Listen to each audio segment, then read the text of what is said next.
There you go, man. Oh no, that got.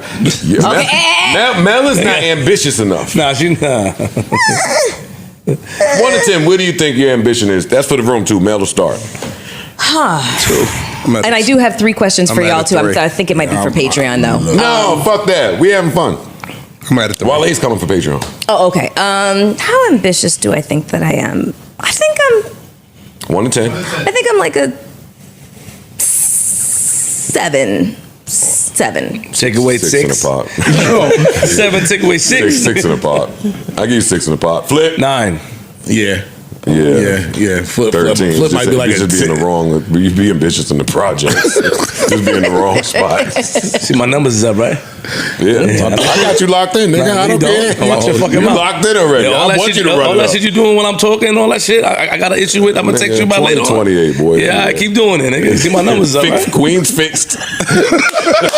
Queen's fixed. Fixed it right on up. Lift him up. Queens. Yeah. I'm a 3.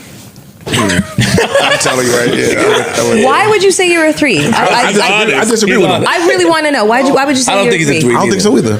No, I feel like this answer is going to be fascinating. Go ahead. No, I just think that most of the things that I could embark on or attempt to take advantage of, I don't. Do you think it's because you're a procrastinator? It's Dennis. Okay. He always has some fly shit to say. I said. I disagree with that. Don't say embark. Nigga said embark. Who the fuck you think you talking to, nigga? Nigga always slap you over embarked here, on boy. something. Nigga slap you.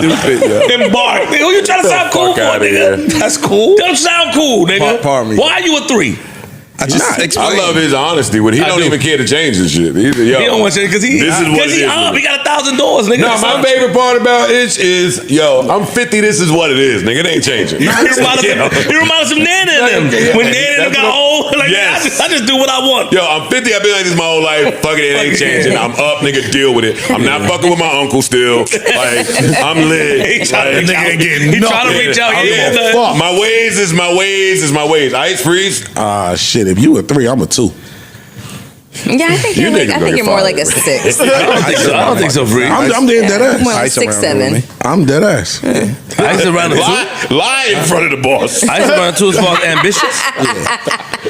Absolutely. What's ambitious to you? The word. You just out here striving to do way more stuff. This nigga comes here on time, nigga. He came on his day off. Oh, the bars in hell. Wait, that ain't ambitious. He comes on time. Punctual. Coming to work on time? He came here on his day off, nigga. This Let me nigga ask lit. you, do you think Ice could, if he wanted to and he set his mind to it, jump into a whole bunch of other outside ventures? Yes, and he has. But I mean, commit and like really as many as he commit to it. If he could have 10 on the table, if he could have 10, how many do you think he'll pursue? Okay, I get what you're saying. Gotcha. All right, yeah. got it. Answer that. If I had like 2, probably 2. Yeah, probably 2. 2 out of 10. And I know that. I have opportunities now that I get mad at myself. Okay, so let me hold put up for a second. Okay. We asked Ish why. He's answered procrastination. Why for you? He's in the soft man era. Yo, let him answer. I just want to love. Preach it.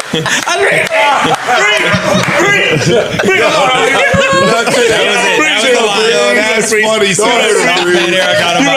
can't fight the soft man. That's a soft man. You can't fight. Nigga's a whole triple dad. He just I love. want to hear. Yes, Reed. Honestly, I don't think I have the time, and I know that sounds crazy. It sounds crazy. I think it's for both of us. I can't speak for him. I'm just going by my observation. Let me give you guys. It's fear too. Let me give you a definition. Fear plays a part in it. Some part. Fear plays a huge part in it. Fear of what though? Success. And failure. At the same time. Yeah, I think fears of success and failure play a part. Mine's the opposite. I don't have a fear of failure because I've tried shit and failed. Maybe success. I fear failing that I keep wanting to do more and more and more so I don't fail. You are ambitious. An ambitious person is someone who has a strong desire for success, achievement, and recognition. They are driven and motivated to reach their goals, often setting high standards for themselves. An ambitious individual is determined and willing to work hard to achieve their aspirations. So, yeah. I don't hear we ambitious by that definition. Me or Flip? I thought that you were talking about. He said he. No, I said I'm not. I know, but she said you are. No, I was saying. She said Flip. Flip is not in question. Yeah, Flip is. Jeremy. I would say a 9. The only reason I wouldn't put myself at a 10 is like I'm not willing to sit there and do this 24 hours a day. Mm-hmm. I'm willing to do 15, 16. You know, most of my time goes towards advancing myself. What can I bring to the world? How can I use my gift to reach the highest heights I possibly can? But I'm not willing to stream for 24 hours. You know, I still am willing to get to a 9? He said the only reason he's not a 10 is because of he's scared. Let me add real quick. The other reason why is because I'm not selfish enough. That's true. That's why. I'm sitting here thinking about it. That plays a role. I put everybody else's shit in front of mine. When it comes to ambitious, oftentimes ruthlessness is accompanied. Mm-hmm. But you know what in order to be successful, you have to step be on selfish. some motherfucking necks. I just learned that. Like, you have to be selfish in order to be successful. In order to get to the next level. Well, if you follow and abide by some principles and morals that you live by. I wouldn't say have to. I would say it they go hand in hand. Yeah, they but if you, okay. I think you also do, like. Come on, Parks. You know what I'm saying. I understand what I mean, I be saying it right, but there's such a thing as being too democratic, for sure. There's a lot of times where opportunity, someone has to take the reins. There's a lot of times where opportunity be right in front of you, and because you may like a person or this is my man, you won't take it, and when they take it, you're still behind. Oh, yeah. I've seen things like that. I think a bigger thing is like, well, at least for me, is trying to bring other people along. And did you say your number? No. Lifetime scale 1 to 10, right? Yeah. Now 15. Today, probably like a 7.5, 8. Got it. And tell me your number again. I forgot. I said 7 because you said 6. No, I said 7. He said you. He said I'm 6 and a pop. I was just talking shit. Yeah, but I'm 7 because in terms of like my scale of values, ambition isn't.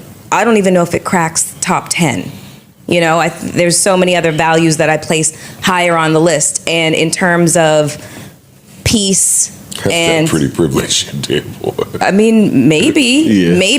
But also, I equate ambition with ruthlessness because of what I've witnessed being in this industry for 25 years. The most ambitious and generally speaking, the most ambitious and successful people I've ever witnessed that were super driven. Stepped on motherfuckers. All the fuck over them, like just right on rungs on the ladder. See, I ain't got it in me to do that. I disagree.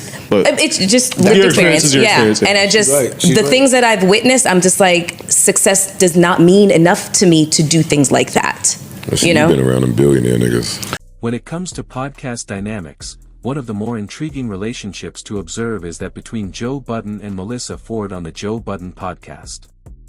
Their chemistry is layered, complex but compelling, and it adds a unique flavor to the show that listeners have really gravitated toward in recent episodes.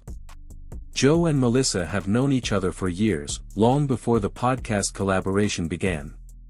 There's a real familiarity between them, and you can hear it in the way they talk to each other. It's not just surface-level banter. There's a deep, sometimes unspoken understanding between them. Joe often plays the provocateur, pushing buttons, making bold statements, and challenging Melyssa's points. But Melyssa doesn't shy away.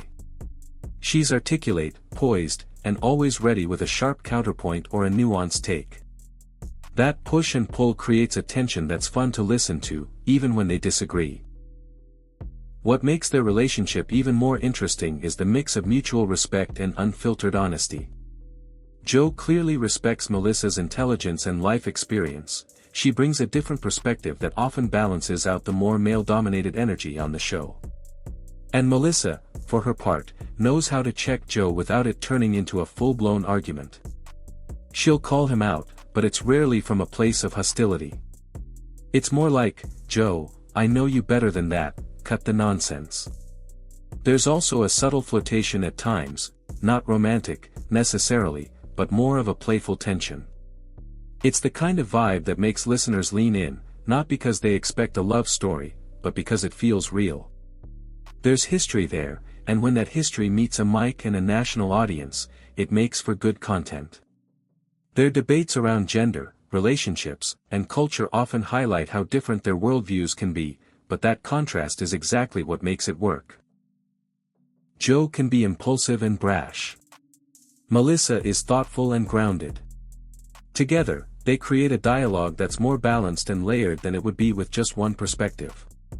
In short, their chemistry works because it's built on years of friendship, real-life tension, and a shared understanding of the entertainment space. Whether they're agreeing, arguing, or just laughing at the chaos of it all, Joe and Melyssa bring a dynamic that elevates the podcast and keeps listeners engaged week after week.